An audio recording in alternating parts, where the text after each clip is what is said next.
Okay, हमने आपने लोगों ने जो प्रोजेक्ट करना है ना, वो आपका मिड प्रोजेक्ट होगा अभी के लिए, ठीक है। और उस प्रोजेक्ट के अंदर आपने HTML CSS का यूज़ करना है, इसके अलावा आप किसी चीज़ का यूज़ नहीं कर सकते, लाइक आप किसी भी फ्रेमवर्क का या कुछ भी। और जावास्क्रिप्ट का यूज़ भी नहीं कर सकते। अगर किसी को ऑलरेडी जावास्क्रिप्ट का नॉलेज है तो वो उसमें जावास्क्रिप्ट का यूज़ नहीं कर सकता, ठीक है। आपने जावा उसमें बनाना क्या है, आपने अपना पोर्टफोलियो बनाना है, ठीक है। आप अभी जो अपना पोर्टफोलियो बना रहे होगे वो आपका यूज़ भी हो सकेगा, मतलब लाइक आप कहीं पे अपनी CV वगैरह शेयर करते हैं, वहां पे अपना पोर्टफोलियो ऐड कर सकते हैं। या कोई भी आपसे कहता है यार आपकी स्किल्स क्या है, आप एक्सपर्टीज क्या है, कोई क्लाइंट आपको बोल देता है, आप उसको अपना पोर्टफोलियो का लिंक शेयर कर दो कि ये मेरा पोर्टफोलियो है। मैं आपको तरीका बताऊंगा कि आपने पोर्टफोलियो जो है डिप्लॉय किस तरह से करना है। फ्री होस्टिंग जो है, वेबसाइट्स काफ़ी हैं जो है ना अवेल करती हैं इस चीज़ को, आपको जो है ना प्रोवाइड करती हैं, तो हम उसको अवेल करेंगे इंशाल्लाह। आपको मैं बताऊंगा कौन कौन सी वेबसाइट्स हैं, किसी एक का मैं आपको बता दूंगा, नेटलीफाई का आपको बता दूंगा, ठीक है, कि उस पर आप किस तरह से होस्ट कर सकते हो अपनी वेबसाइट को विदाउट परचेजिंग द होस्टिंग, ठीक है। आपने जो प्रोजेक्ट मुझे सबमिट करवाना होगा वो आपने मुझे एज अ लिंक सबमिट करवाना होगा। कोई भी मुझे कोड या स्क्रीनशॉट की फॉर्म में प्रोजेक्ट सबमिट नहीं करवाएगा, ठीक है। दूसरी बात, आप लोग बिल्कुल सिंसियर नहीं है, कोई भी प्रॉपरली टास्क नहीं कर रहा। मैंने गीग्स का बोला था, कितने लोग इधर अवेलेबल ऐसे हैं जिन्होंने दो दो गिग्स बना ली हैं? हैंड रेज करो जरा अपना।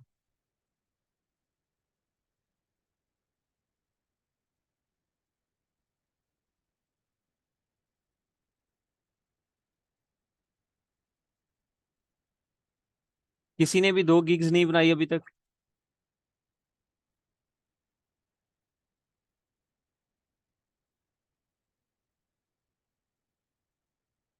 अली फरूक ने बनाई है, उसके अलावा सब ऑलरेडी फ्रीलांसर हैं, अच्छा खासा अर्न कर रहे हैं ना आप लोग। हसनैन ने बनाई है। कम से कम जो आपको टास्क मिल दिया जाए वो तो आप कर लिया करो यार। हफ्ते के बाद एक फ्रीलांसिंग की क्लास आती है, कम से कम आप अपना फाइवर का अकाउंट क्रिएट कर रहे हो, मेरे लिए थोड़ा कर रहे हो। वो तो कर लो यार। मुझे तो कोई फर्क नहीं पड़ेगा, ज्यादा से ज्यादा मैं यही कर लूंगा कि जो प्रॉपरली क्लासेस नहीं ले रहे, जो प्रॉपरली मैं टास्क दे रहा हूँ वो नहीं कर रहे, तो मैं उसको ज्यादा से ज्यादा यही होगा कि मैं उसको सर्टिफिकेट नहीं दूंगा। सर एक बनाई है बट अभी बैनर्स की वजह से पोस्ट नहीं की, कैनवा एक्सेस नहीं हो रहा अभी तक। आप लाजमी नहीं है कि कैनवा प्रो से आप डिज़ाइन करो। आप विदाउट प्रो जो है वर्जन उसके से भी आप डिज़ाइन कर सकते हो, लाजमी नहीं है कि कैनवा प्रो। उसमें यह है कि टेम्पलेट कम होंगे, आपको थोड़ा सा ये देखना पड़ेगा कि जो कैनवा प्रो से हट के टेम्पलेट्स हैं उनका यूज़ करो, या फिर आप कस्टमली आपको डिज़ाइन करना पड़ेगा, दैट्स इट। बट ऐसी कोई बात नहीं है कि कैनवा नहीं है तो आप नहीं कर सकते, ठीक है। अच्छा, आपको आपने कोशिश करनी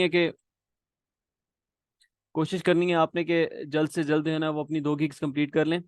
और ये आपका जो प्रोजेक्ट है इसके लिए आपके पास 7 दिन का टाइम होगा। आज मंडे है, नेक्स्ट संडे के शाम तक, ठीक है। या फिर ये कह सकते हैं कि मंडे की क्लास से पहले पहले चलो रख लेते हैं, ठीक है। नेक्स्ट जो मंडे है ना उसकी क्लास से पहले तक का टाइम है आपके पास। जो प्रोजेक्ट मुझे सबमिट नहीं करवाएगा वो मेरे हिसाब से ये होगा कि वो कोर्स कर ही नहीं रहा मेरे पास। उसको कोई सर्टिफिकेट नहीं मिलेगा, कोई कुछ नहीं मिलेगा, कोई कॉपरेशन भी नहीं मिलेगा। ना ही वो मुझे कुछ रिकॉर्डिंग के लिए बोले कि सर मुझे रिकॉर्डिंग चाहिए, कुछ भी नहीं मिलेगा उससे, ठीक है। ना आप क्लासेस ले रहे हैं, ना आप टास्क कर रहे हैं, ना आप अपना फाइवर का अकाउंट क्रिएट कर रहे हैं, तो फिर फायदा इधर कोर्स में इनरोल होने का। कम से कम इनरोल हुए तो कोई को अपना फायदा करके जाओ यार। हम जो है ना आज जावास्क्रिप्ट स्टार्ट करेंगे। प्रोजेक्ट्स में आपको बिल्कुल भी नहीं करवा रहा, ठीक है। आप इस लायक हैं भी नहीं कि आपके आपके ऊपर इतना जो है ना स्ट्रगल किया जाए। आप खुद अपना प्रोजेक्ट जो है क्रिएट करेंगे, मैं क्यों अपना टाइम वेस्ट करूं। ये हमारे जो बीच में से दिन मिस हुए थे, तो मैं ये चाह रहा था कि चले कोई बात नहीं है, मैं फिर भी प्रोजेक्ट पे जो है ना थोड़ा सा टाइम लगा लूंगा। अगर हमें एक्स्ट्रा 2 महीने से एक्स्ट्रा भी दिन लगाने पड़े तो हम उसको लगा के अपना कवर्स कवर कर लेंगे। बट मुझे क्या ज़रूरत है 2 महीने से एक्स्ट्रा लगाने की, जब आपको परवाह ही नहीं है। आपको फिर रिकॉर्डिंग ही सुननी है तो जाओ फिर यूट्यूब से देख लो। हम जो अपने आज अपना जावास्क्रिप्ट स्टार्ट करेंगे, ठीक है। जो प्रोजेक्ट है वो आप खुद बनाएंगे अपने बिहाफ पे। बट ये है कि अगर आपको कोई प्रॉब्लम आती है, कोई चीज़ समझ नहीं आ रही, तो आप मुझसे पूछ सकते हैं, ठीक है। अगर कोई ऐसी चीज़ होगी जो आपको लग रहा है कि ये मुझे डिज़ाइन नहीं हो रही मेरे से, या मोर देन वन स्टूडेंट से ऐसा होता है कि उनसे डिज़ाइन नहीं हो रही, सर काइंडली आप प्रोजेक्ट स्टार्ट करवा दें, हम करेंगे अब से। प्रोजेक्ट्स मैं नहीं करवाऊंगा, आप खुद अब से प्रोजेक्ट करेंगे, ठीक है। काफ़ी लोगों को जो है ना आइडिया है प्रोजेक्ट इसके HTML CSS का, काफ़ी हद तक। जो कम से कम प्रॉपरली क्लासेस लेते रहे हैं ना, और मैंने स्टार्ट से ही बोला था कि अगर मैं यहाँ पर 1.5 घंटे 2 घंटे की क्लास दे रहा हूँ ना, तो मिनिमम मिनिमम आपने एक दिन में 4 से 5 घंटे प्रैक्टिस करनी है। और जिसने इस चीज को फॉलो किया है ना, मैं गारंटी से कह सकता हूँ कि ये वो प्रोजेक्ट जो है ना, ये 2 दिन में कर लेगा, 1.5 दिन में, 2 दिन में प्रोजेक्ट कर लेगा। आपने क्या करना है, अब आप सुन लें कि प्रोजेक्ट में करना क्या है, मैं दोबारा ग्रुप में ही अनाउंस कर दूंगा और आप भी कान खोल के सुन लो। ठीक है, आपने ऊपर एक नैवबार बनाना है, जो मेन चीज होगी। एक एंड पे फुटर बनाना है। ये 2 चीजें मैंडेटरी होंगी। मैं आपको एक डेमो में अपनी वेबसाइट का दिखा देता हूँ।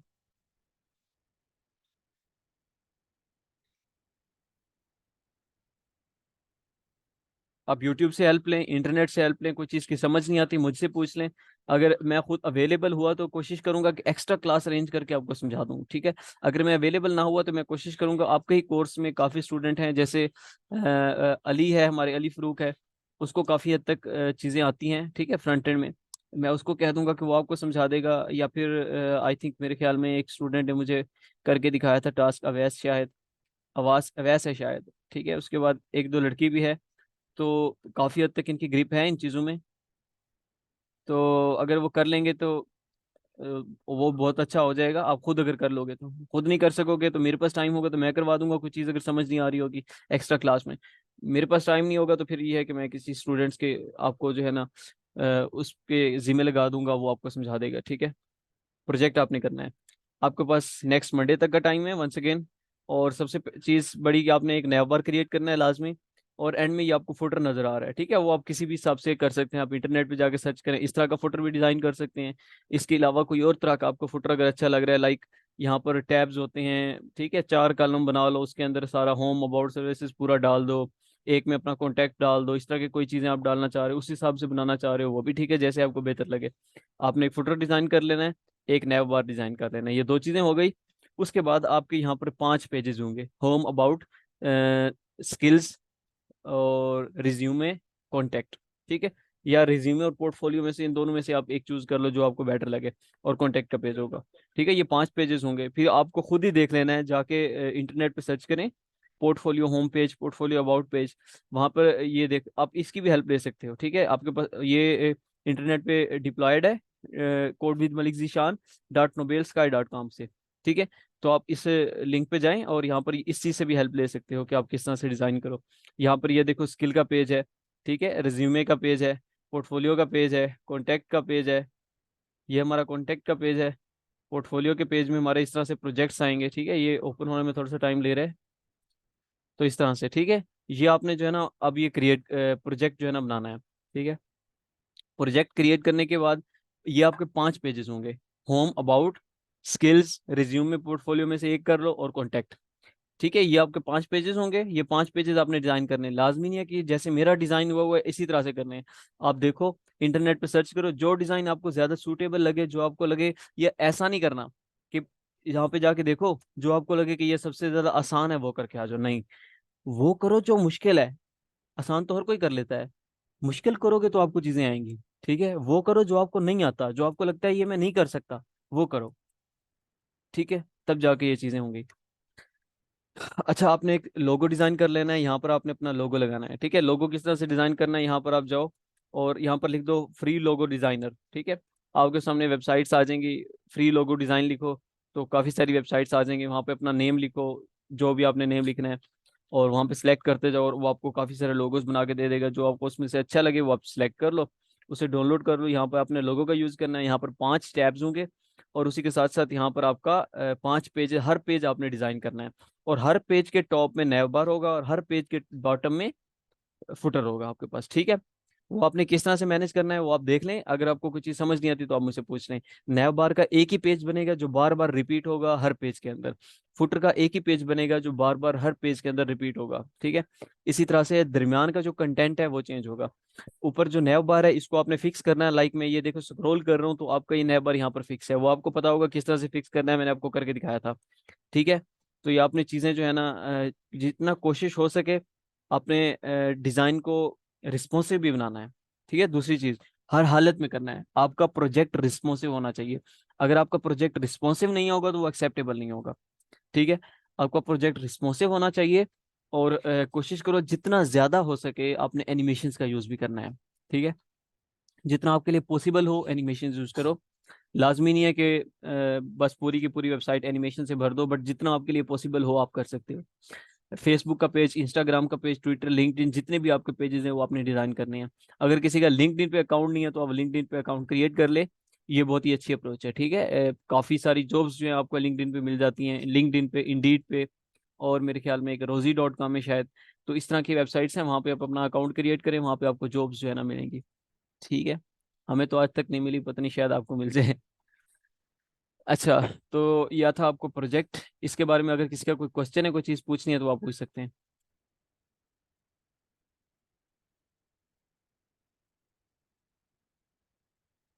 यहाँ पर होम के पेज पे आपने डाउनलोड रिज्यूमे का बटन भी लगाना है। ये देखो यहाँ पर मैं जब क्लिक कर रहा हूँ तो यहाँ पर मेरी रिज्यूमे डाउनलोड हो रही है, अभी हो जाएगी। ये देखो यहाँ पर ये डाउनलोड हो चुकी। मैं आपको इसको ओपन करके दिखा देता हूँ।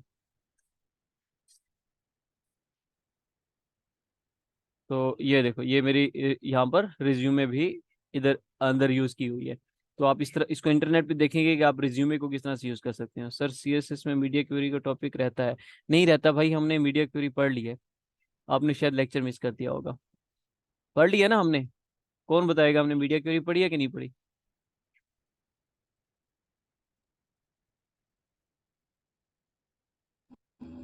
पढ़ ली है जी। हमने पढ़ लिए। जी, मीडिया क्वेरी हमने पढ़ ली है, ठीक है वैसे यस भाई। हमने पढ़ लिया है। तो अगर आपको आपने नहीं लिया लेक्चर तो आप रिकॉर्डिंग देख सकते हैं, अदरवाइज आइयो आप यूट्यूब पे, इंटरनेट पे कहीं आवाज से आई। सर्च आउट कर सकते हैं। हाँ। अली फरूक, आवाज आई थी मेरी। माइक म्यूट कर लें अपना। ओके, तो ये था हमारा प्रोजेक्ट डिस्कशन। तो इसके इसके रिलेटेड कोई भी क्वेश्चन हो तो आप पूछ लें अभी के लिए, अदरवाइज हम जावास्क्रिप्ट पे स्विच करते हैं।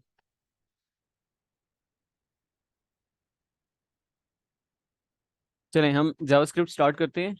तो हमने अपनी एक जावास्क्रिप्ट की फाइल यहाँ पे क्रिएट की हुई है।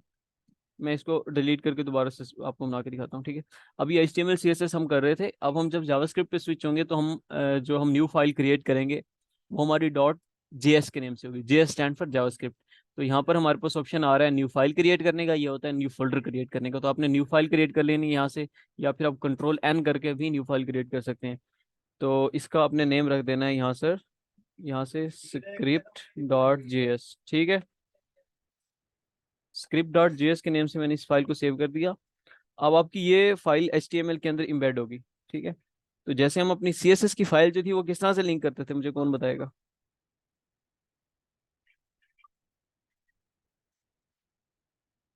कौन बताएगा? सर लिंक देते थे उसमें जो हमें फाइल बनाई हुई होती थी, उसका लिंक हम जो हमारी मेन फाइल होती थी उसमें देते थे। हेड के टाइटल अंदर, के बाद हेड में। एग्जैक्टली हेड के। हेड के अंदर हम अपना यूज करते थे लिंक अटैक, ठीक है। तो एग्जैक्टली लिंक अटैग हम यूज करते थे हेड के अंदर, और उसके अंदर हम अपना CSS को लिंक कर देते थे।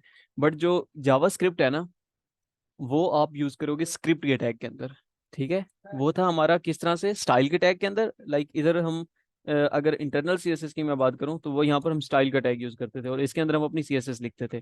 इसी तरह से अगर आप जावास्क्रिप्ट यूज करना चाह रहे हैं तो वो आप लिखेंगे स्क्रिप्ट के टैग के अंदर, ठीक है। अब दो पॉसिबिलिटी हो सकती हैं, या तो आप अपनी जावास्क्रिप्ट को यहाँ पर हेड के टैग के अंदर लिखो, या ये भी हो सकता है कि इसको आप बॉडी के टैग के अंदर लिखो।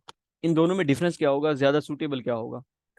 बेसिकली अगर आप इसको हेड के अंदर लिखते हो ना, आपका कोड रन होना स्टार्ट हुआ, स्टार्ट से कोड रन होता आया आया यहाँ पर स्क्रिप्ट टैग पे पहुंचा, ठीक है। आपका HTML का कोड नीचे बॉडी के अंदर है, पहले आपका स्क्रिप्ट का टैग बना हुआ है, तो आपका जावा स्क्रिप्ट का कोड अब HTML से पहले पड़ा है, ठीक है। क्या आप मुझे बता सकते हो कि आपका जो व्यू आपके सामने शो हो रहा होता है, आपके सामने जो वेबसाइट दिख रही होती है, दिखने में जो होती है, वो किससे बनती है?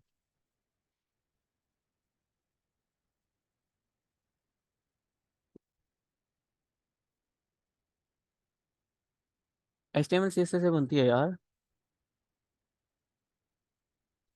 आपकी जो वेबसाइट आपके सामने शो हो रही होती है, मेरी आवाज आ रही है ना?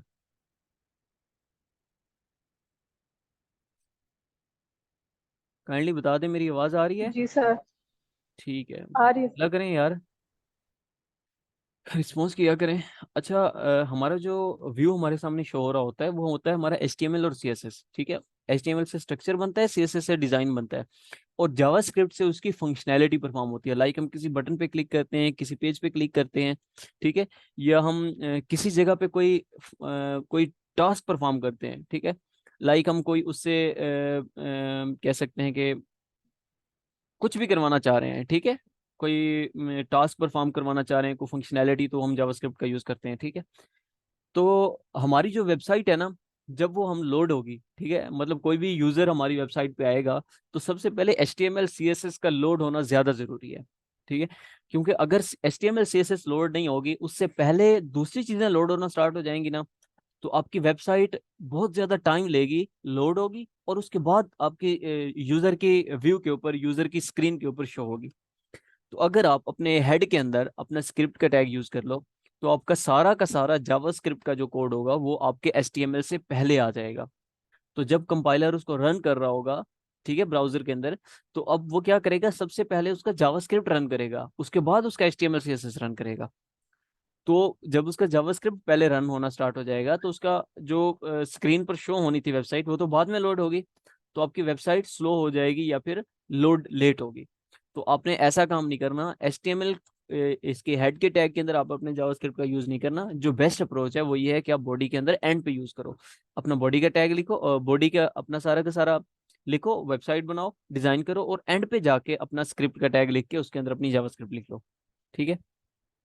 ये होती है हमारी इंटरनल जावास्क्रिप्ट। यहाँ के इस स्क्रिप्ट के टैग के अंदर हम अपनी कोई भी चीज जो लिखते हैं, ये हमारी इंटरनल जावास्क्रिप्ट होती है। इसी तरह से हम जब एक्सटर्नल CSS लिखते हैं, तो यहाँ पर एक्सटर्नल फाइल के अंदर हम अपना कोड लिखते हैं, और लिंक किस तरह से करते हैं, यहाँ पर ये जो ओपनिंग टैग है ना, इधर हम SRC का एक जो है ना यूज करते हैं, क्या बोलते हैं इसको, एट्रीब्यूट, ठीक है। SRC का एट्रीब्यूट यूज करते हैं, और इसके अंदर हम अपनी फाइल लिंक करेंगे जावास्क्रिप्ट की, // लगा के script.js लिख देंगे।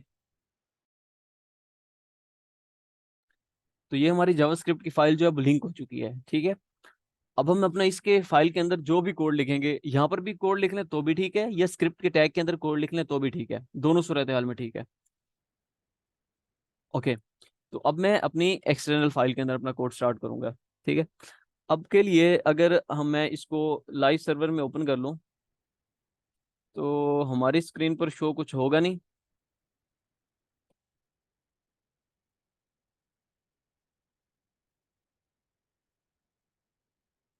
डिफॉल्ट ब्राउजर जो है वो एज बन चुका है। ओके, लेट मी चेक, यहाँ पर मैं कुछ भी लिख लेता हूँ, ठीक है, चल रहा है। ओके। अब हम जावास्क्रिप्ट के अंदर आ जाते हैं। जावास्क्रिप्ट के अंदर अगर कोई भी चीज़ आपने डिस्प्ले करवानी है यार, जावास्क्रिप्ट जो है ना, इसको कह सकते हैं हम किसी हद तक ये एक प्रोग्रामिंग लैंग्वेज है, ठीक है। लाइक काफ़ी स्टूडेंट यहाँ पर ऐसे होंगे, अच्छा 12 स्टूडेंट आ चुके थे और अब 10 बच गए हैं, शाबाश, और भी लीव होना स्टार्ट हो गए, गुड। तो जावास्क्रिप्ट जो है ना, ये बिल्कुल वैसे ही वर्क कर रही होती है जैसे हमारी C++ है। आप लोगों ने C++ तो पढ़ी होगी, ठीक है, आपको आइडिया होगा उसके बारे में, उसकी जो फंडामेंटल है ना C++ के, वो तो आपके आते होंगे, आपको प्रोग्रामिंग फंडामेंटल। तो वही जावास्क्रिप्ट का फंडामेंटल है, ठीक है। जावास्क्रिप्ट के फंडामेंटल के अंदर वही चीज आ जाती है जिसको हम बोलते हैं बेसिकली वेनिला जावास्क्रिप्ट, ठीक है। अब सेम वही चीजें आ जाती हैं। तो हम अगर C++ के अंदर कोई भी चीज प्रिंट कर रहे होते थे, तो उसके लिए हम सी आउट स्टेटमेंट का यूज करते थे। यहाँ पर जावास्क्रिप्ट के अंदर अगर कोई भी चीज आप स्क्रीन पर डिस्प्ले करवाना चाह रहे हैं, तो उसके लिए आप डॉक्यूमेंट, ये हमारा बेसिकली HTML का ना पूरा का पूरा डॉक्यूमेंट होता है। ये आपको नजर आ रहा है, ये डॉक्यूमेंट का टैग है। इसका मतलब ये है कि ये डॉक्यूमेंट है, डॉक टाइप इसकी क्या है, HTML, ठीक है। ये बेसिकली डॉक्यूमेंट की टाइप है HTML, ये बेसिकली पूरा का पूरा एक डॉक्यूमेंट है।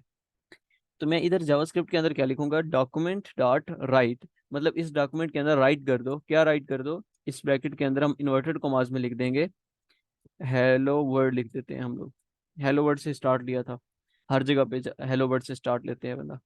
तो ये हमारी स्क्रीन पर जो है ना वो हेलो वर्ड लिख के आ चुका है, ठीक है। तो एक और चीज जावास्क्रिप्ट के अंदर जो सबसे अच्छी है, अगर आप एंड पे सेमीकोलन लगाते हो तो भी ठीक है, नहीं लगाते तो भी चलेगा, ठीक है, कोई एरर नहीं जनरेट होता आपका। अब डॉक्यूमेंट डॉट राइट में आपने अपना कोई भी चीज लिखी तो वो आपकी स्क्रीन पर प्रिंट हो जाएगी। एक और भी चीज होती है प्रिंट करवाने के लिए, वैसे तो हम आगे उसको देखेंगे, बट अभी के लिए मैं आपको बता देता हूँ, कंसोल डॉट लॉग, ठीक है। ये आपका जो प्रिंट होता है ना, ये प्रिंट होता है कंसोल के अंदर। अब इसको भी मैं लिख देता हूँ यहाँ पर, हेलो वर्ल्ड। अब ये कंसोल क्या है, अभी देखो मैंने दोबारा से उसको प्रिंट करवाया है, बट हमारा एक ही बार डिस्प्ले हो रहा है, दूसरी बार डिस्प्ले नहीं हुआ, क्योंकि ये हमारा दूसरी बार जो हमने कंसोल में प्रिंट करवाया है तो वो कंसोल के अंदर प्रिंट हुआ है, ना कि हमारी स्क्रीन पे। तो यहाँ पर राइट क्लिक करके इंस्पेक्ट में जाएंगे, और यहाँ पर अगर मैं इसको थोड़ा सा जूम आउट कर दूं, ये आपको यहाँ पर कंसोल का बटन मिल जाएगा, ठीक है। या फिर अगर जूम इन भी है तो यहाँ पर ये जो ऑप्शन है ना, इसके अंदर सारे मिल जाते हैं आपको, ठीक है। तो ये आप कंसोल में जाएंगे तो ये आपको कंसोल में हेलो वर्ड प्रिंट हुआ हुआ नजर आ रहा है, ठीक है। यहाँ पर हेलो वर्ड जो है ना वो प्रिंट हो चुका है। गुड। स्टूडेंट्स पूछ रहे हैं क्लास हो रही है, ये भी अच्छी बात है। एक सेकंड मैं जस्ट रिस्पॉन्स कर लूँ।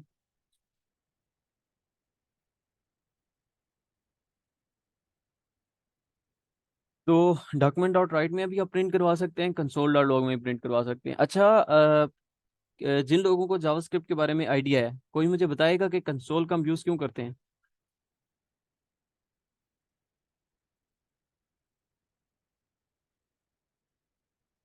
अली फरूक।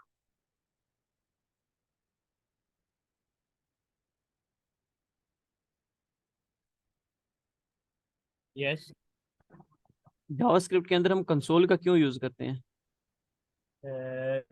ये हम इसका कंसोल में देखने के लिए, अगर हमने फ्रंट एंड पे शो करवाना है उससे पहले हम अगर कंसोल में उसको चेक कर लेते हैं, करने से ठीक है। ज़्यादा आइडिया नहीं। ठीक। अच्छा देखो, जैसे हमने अभी डॉक्यूमेंट में प्रिंट करवाया है, वैसे हमने कंसोल के अंदर भी प्रिंट करवा दिया, ठीक है। तो कंसोल का हमें फायदा क्या हुआ। कंसोल ना, ऐसे समझ लो, अब मैं कंसोल के अंदर जाता हूँ, कंसोल के अंदर आपको एक चीज दिखाता हूँ मैं मजे की। कंसोल के अंदर जाओ, यहाँ पर जरा लिखो 2 + 2, ये उसने 4 प्रिंट करके दे दिया, ठीक है। ये प्रॉपरली वर्क कर रहा है। अब जावास्क्रिप्ट एक ऐसी लैंग्वेज है जिसके अंदर आपको एरर नहीं दिखने को मिलेंगे, ठीक है। एरर ये आपको शो ही नहीं करता। तो एरर इसके कहाँ पे शो होते हैं, कंसोल के अंदर, ठीक है। जावास्क्रिप्ट के एरर अगर आपने देखने हैं तो वो आपको कंसोल में देखने पड़ेंगे, ठीक है। तो ये कंसोल इसलिए भी यूज होता है, इसके काफी सारे यूज हैं, हम इसको वन बाई वन देखेंगे।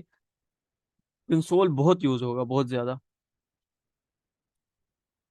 अच्छा, कंसोल के अंदर हमने कर लिया, एक और चीज भी होती है, हम इसको प्रिंट करवा सकते हैं पॉपअप में, हम उसकी तरफ अभी नहीं जाएंगे, हम आगे चल के देखेंगे। तो अभी के लिए डॉक्यूमेंट डॉट राइट में देख लिया, अभी हम चलते हैं, स्टार्ट करते हैं जरा जावास्क्रिप्ट को। हमने देख लिया आउटपुट किस तरह से लेते हैं, अभी इनपुट वगैरह की तरफ हम नहीं जाएंगे, ठीक है। इनपुट हम HTML के थ्रू ही लेंगे। तो यहाँ पर हम क्या करेंगे अब, सबसे पहले वेरिएबल्स देख लेते हैं। हमारे जावास्क्रिप्ट के अंदर वेरिएबल्स होते हैं, हमने ये देख लिया कि जावास्क्रिप्ट को इम्प्लीमेंट किस तरह से करते हैं हम लोग, इंटरनल एक्सटर्नली, ठीक है। अब हमारी ये एक्सटर्नली फाइल लिंक हो चुकी है, अब यहाँ पर हम वेरिएबल्स बना लेते हैं।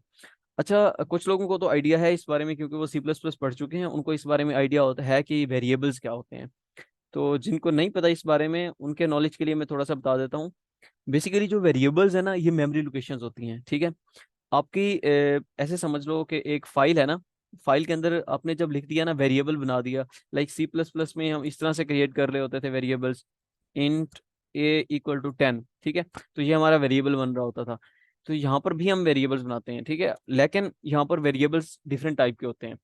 Var, let and const, 3 type के वेरिएबल्स होते हैं, ठीक है।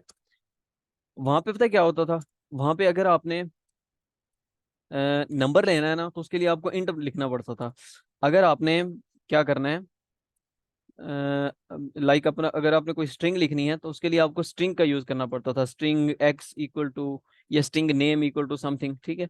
तो इस तरह से अगर आपको कोई लाइक नंबर लेना होता था तो आप इंट ले लेते थे, अगर आपको पॉइंट्स में वैल्यू लेनी होती तो आप फ्लोट ले लेते थे, अगर आपको कोई ट्रू फॉल में वैल्यू लेनी होती थी तो आप बूलियन उसकी डेटा टाइप लेते थे, ठीक है। बट यहाँ पर ऐसा कुछ भी नहीं है। कोई भी आपने वेरिएबल क्रिएट करना है उसके लिए आपको इंट, ठीक है, स्ट्रिंग, बूलियन, इस तरह का कुछ भी यूज करने की जरूरत नहीं है। आपको वेर, लेट या कॉन्स्ट, इन तीनों में से कोई एक चीज यूज कर सकते हैं, ठीक है। आपकी मर्जी आप कौन सा यूज करते हैं, बट इन तीनों में डिफरेंस है। सबसे पहले तो मैं आपको ये बता देता हूँ कि आपने इनके थ्रू वेरिएबल क्रिएट किस तरह से करनी है। आपने एक वेरिएबल बनाना है नेम का, वेर नेम लिखें, और इसके अंदर इन्वर्टेड कॉमास में लिख दें जीशान, ठीक है, ये आपका वेरिएबल बन चुका है, उसके अंदर वैल्यू भी स्टोर हो चुकी है, इनिशियलाइज हो चुका है वो वेरिएबल आपका, ठीक है। इसी तरह से मैं एक दूसरा वेरिएबल बनाता हूँ, वेरिएबल x इक्वल टू 10, तो ये आपका दूसरा वेरिएबल बन चुका है, ठीक है। तो ये आपका वेरिएबल बन चुके हैं। अब डिफरेंस क्या है वेर में, लेट में और कॉन्स्ट में, बहुत ही मेजर किस्म का डिफरेंस है, ठीक है। कभी कभी ये इंटरव्यू में पूछ लेते हैं, ठीक है। अब जो वेर होता है ना, ये जावास्क्रिप्ट की ब्रैकेट्स हैं, ठीक है। अब इसके अंदर अगर आपने वेर एक्स का यूज किया है, x इक्वल टू 10, ठीक है, और इन ब्रैकेट्स के बाहर आपको याद होगा आप सी प्लस प्लस के अंदर वेरिएबल बनाते थे, तो अगर एक वेरिएबल ब्रैकेट्स के अंदर बना हुआ है तो क्या हम उसको ब्रैकेट के बाहर एक्सेस कर सकते हैं? कौन बताएगा मुझे? अहमद बता रहे जी।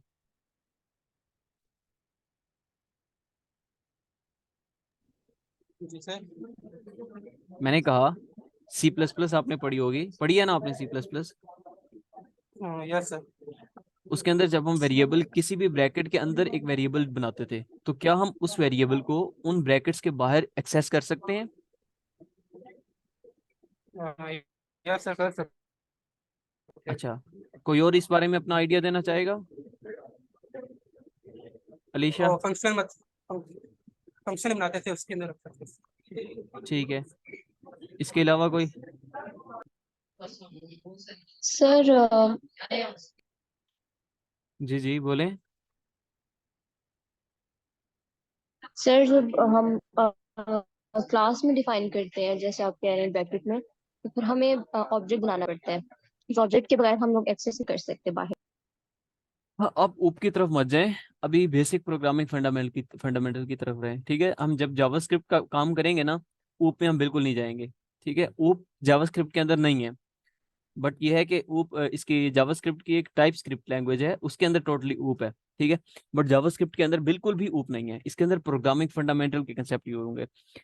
मैंने एक ये बोला है कि ब्रैकेट के अंदर आप किसी वेरिएबल को अगर बनाते हो, सर मेरी लाइट चली गई थी अभी आई है तो आप काइंडली रिकॉर्डिंग शेयर कर दीजिएगा। ठीक है जी, ठीक है, ये आपका एहसान है कि लाइट आने के बाद आप आ गए हैं। अच्छा, तो ये जो है ना, हमने एक जब भी ब्रैकेट के अंदर वेरिएबल बनाते हैं, ठीक है, तो उस वेरिएबल को हम ब्रैकेट के बाहर एक्सेस नहीं कर सकते। उसकी रीजन ये होती है, मैं सी प्लस प्लस की बात कर रहा हूँ, ठीक है, उसकी रीजन ये होती है कि स्कोप इनका जो है ना वो ब्लॉक स्कोप होता है, ठीक है। एक स्कोप होता है ग्लोबल, एक स्कोप होता है ब्लॉक। अगर आप किसी भी वेरिएबल को सी प्लस प्लस के अंदर ब्रैकेट्स के अंदर बनाते हैं, डिफाइन करते हैं, तो आप उस वेरिएबल को ब्रैकेट्स के बाहर एक्सेस नहीं कर सकते। ये होता है ब्लॉक स्कोप। और ग्लोबल स्कोप का क्या मतलब है कि उसका स्कोप ग्लोबली हो गया, उसको किसी भी जगह पे आप एक्सेस कर सकते हो। ब्रैकेट्स के अंदर भी अगर बनाया है तो भी आप ब्रैकेट के बाहर उसको एक्सेस कर सकते हो, ठीक है। तो जो सी प्लस प्लस के अंदर वेरिएबल होता है वो तो होता है उसका स्कोप जो है ब्लॉक स्कोप होता है, ठीक है। अब अगर मैं जावास्क्रिप्ट की बात करूं तो इसके अंदर ये जो वेर है ना, इसका स्कोप होता है ग्लोबल। अगर आपने वेर एक्स यहाँ पर यूज किया है ना, और यहाँ पर आपने लिख दिया कंसोल डॉट लॉग में एक्स, तो अब हमारी कंसोल के अंदर वैल्यू प्रिंट हो जाएगी, जो हमने उसकी वैल्यू रखी है। 10 हमने रखी थी, क्या रखी थी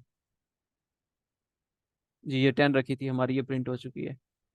Yes, sir. Outside of bracket, it does not exist. Sorry, I confused two things. Okay, not a problem. तो हमने यहाँ पर x की वैल्यू रखी 10, और कंसोल डॉट लॉग में उसको जब प्रिंट करवाया तो वो हमारा 10 प्रिंट हो गया, क्योंकि उसका जो स्कोप था वो ग्लोबल था, ठीक है। ब्रैकेट्स के बाहर हम उसको एक्सेस कर सकते हैं क्योंकि ये वैर है, ठीक है। तो वैर को हम ब्रैकेट के बाहर एक्सेस कर सकते हैं, इसका स्कोप ग्लोबल है। अगर इसी तरह से मैं बात करूं लेट की, तो लेट का जो स्कोप है वो है क्या कहते हैं उसको, लोकल, ठीक है, ब्लॉक स्कोप है। अब इसको हम बाहर एक्सेस नहीं कर सकते। अब कंसोल डॉट लॉग एक्स किया तो अब एरर आ गया, uncaught reference error, x does not is not defined. वो कह रहा है कि एक्स डिफाइंड ही नहीं है, हालांकि हमने तो एक्स की वैल्यू 10 रखी हुई है ना, बट क्यों? क्योंकि वो ब्रैकेट्स के अंदर बना हुआ है। और उसका अब उसका जो हमने उसको लेट से बनाया है, तो अब उसका स्कोप जो है वो क्या बन चुका है? अब वो ब्लॉक स्कोप बन चुका है, ग्लोबल नहीं रहा। जब वो वेर था वो ग्लोबल था, अब उसको जब हमने प्रिंट करवाया तो वो कहता है एक्स डिफाइंड ही नहीं है।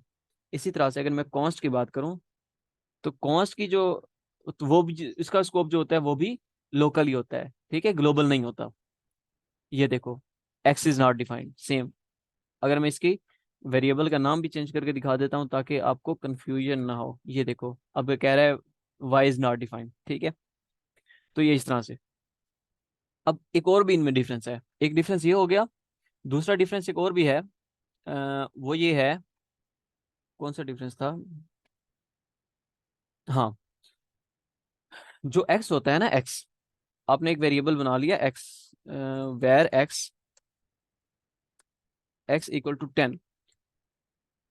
जब आपने वेर से एक वेरिएबल को बनाया ना, अब इसको आप दोबारा से अगर अगर मैं लिखता हूं ना जस्ट वेर एक्स, ये दो पार्ट हैं, और दूसरा पार्ट क्या है, एक्स इक्वल टू 10। अब इस पार्ट को हम बोल रहे होते हैं कि ये डिक्लेरेशन है, कि हमने वेरिएबल को डिक्लेयर किया है। जो दूसरा पार्ट है ना, इसको हम बोल रहे होते हैं इनिशियलाइजेशन, कि इसमें हमने वेरिएबल को इनिशियलाइज किया, एक वैल्यू से इनिशियलाइज कर दिया, उसकी एक इनिशियल वैल्यू रख दी हमने। ये होती है डिक्लेरेशन, एक होती है इनिशियलाइजेशन। मैं इसको यहाँ पर कमेंट में लिख देता हूँ, डिक्लेराइजेशन, स्पेलिंग की तरफ नहीं जाना, पॉसिबल है कि मैंने गलत लिखे हो, डिक्लेरेशन और ये इनिशियलाइजेशन, ठीक है, जो भी है यार, ठीक है, इनिशियलाइजेशन और डिक्लेरेशन ये दो पार्ट होते हैं। अब जब भी हम वेर से वेरिएबल बना रहे हैं, जब मैंने रखा हुआ है वेर एक्स इक्वल टू 10, अब मैंने एक वेरिएबल को डिक्लेयर भी कर दिया और उसको इनिशियलाइज भी कर दिया, इनिशियलाइज भी कह सकते हो या डिफाइन भी कह सकते हो। तो जब आपने वेर से वेरिएबल बनाया है, तो आप उसको दोबारा से अगर डिक्लेयर करना चाह रहे हैं, मैं अगर दोबारा से यहाँ पर लिखता हूँ वेर एक्स इक्वल टू, या दोबारा से वेर एक्स लिख दिया, तो ऑलरेडी मैंने उसको डिक्लेयर किया हुआ था। अब अगर मैंने दोबारा उसको डिक्लेयर किया तो कोई भी एरर हमारे सामने शो नहीं होगा। ये आपको नजर आ रहा है? मैं इसको दोबारा से अगर कट करके रिफ्रेश भी करके आपको दिखा देता हूँ, ये देखो आपके सामने कोई एरर शो नहीं हो रहा, ठीक है। ये जो डेव टूल है फेल, इसको छोड़ दो, ये कोई एरर नहीं है, ठीक है। अब अगर मैं इसको दोबारा से इनिशियलाइज भी कर देता हूँ, वेर एक्स इक्वल टू 30 लिख दिया, तो अब भी कोई एरर नहीं आएगा, ठीक है। डिक्लेयर भी दोबारा कर सकते हो, इनिशियलाइज भी दोबारा कर सकते हो। और अगर मैं अब कंसोल डॉट लॉग करके करता हूँ एक्स, तो अब मेरा 30 डिस्प्ले हो जाएगा, ये देखो, ठीक है, 30 डिस्प्ले हो गया। एक्स जो वेरिएबल आप वेर से बनाओगे, आप उसको दोबारा से डिक्लेयर भी कर सकते हो, इनिशियलाइज भी कर सकते हो। इसी तरह से अगर मैं लेट से बना देता हूँ, मैंने लेट एक्स वेरिएबल को डिक्लेयर किया, फिर एक्स इक्वल टू 10 कर दिया, अब दोबारा से मैंने लिख दिया लेट एक्स, ऑलरेडी मैंने उसे डिक्लेयर किया हुआ था, दोबारा से डिक्लेयर किया, अब आप देखो क्या एरर आया, identifier x has already been declared. अब जब आपने वेर से बनाया था तो दोबारा से आप उसको डिक्लेयर कर सकते थे, जब आप लेट से बनाओगे ना तो आप उसको दोबारा से डिक्लेयर नहीं कर सकते, ठीक है। इसी तरह से अगर आप कॉन्स्ट से बना रहे हो ना, कॉन्स्ट, मैं लेट को भी लेके चलता हूँ, को अभी के लिए जो वेर बनाया था उसको आप डिक्लेयर भी कर सकते थे, दोबारा से डिफाइन भी कर सकते थे। अब जो लेट से बनाया है उसको दोबारा से डिक्लेयर नहीं कर सकते, लेकिन यह है कि दोबारा से आप डिफाइन कर सकते हो। लाइक अगर मैं डिक्लेयर नहीं करता, सिंपल उसकी वैल्यू को अपडेट कर देता हूँ, मैंने कर दिया इसकी वैल्यू को 50, तो अब उसकी वैल्यू अपडेट हो जाएगी, ये देखो 50 प्रिंट हो गया। लेट की वैल्यू को डिक्लेयर नहीं कर सकते दोबारा से लेट को वेरिएबल को, लेकिन उसकी वैल्यू को अपडेट कर सकते हो, उसको दोबारा से इनिशियलाइज कर सकते हो, डिफाइन कर सकते हो। मुझे एक मिनट दें, मेरी कॉल आ रही है।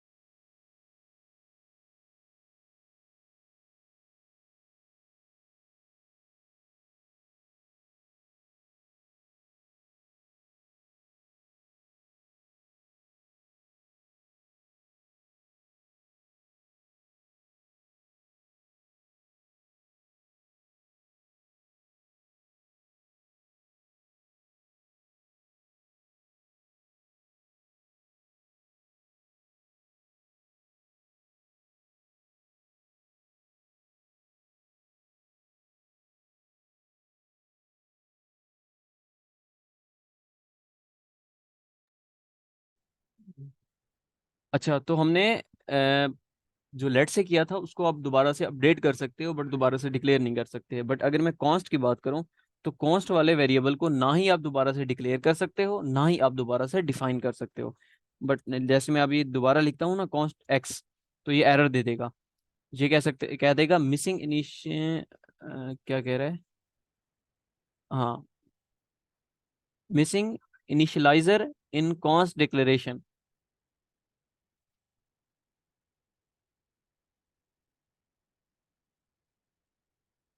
वही बात आ गई कि इसको दोबारा से आप डिक्लेयर नहीं कर सकते। अगर मैं इसको दोबारा से अपडेट भी कर देता हूँ ना, 60 रख देता हूँ, तो भी एरर देगा ये कि missing initialiser in cost declaration. वही चीज आ गई कि इसकी डिक्लेरेशन में और उस चीज में आप दोबारा से ना ही इनिशियलाइज कर सकते हो ना ही डिक्लेयर कर सकते हो, ये दोनों चीजें उनने कंबाइनली लिख ली। ठीक है, कॉन्स्ट को ना ही आप दोबारा से डिक्लेयर कर सकते हो ना इनिशियलाइज कर सकते हो। आई होप सो कि आपको इसका लेट कॉन्स्ट और वेर की समझ आ गई होगी।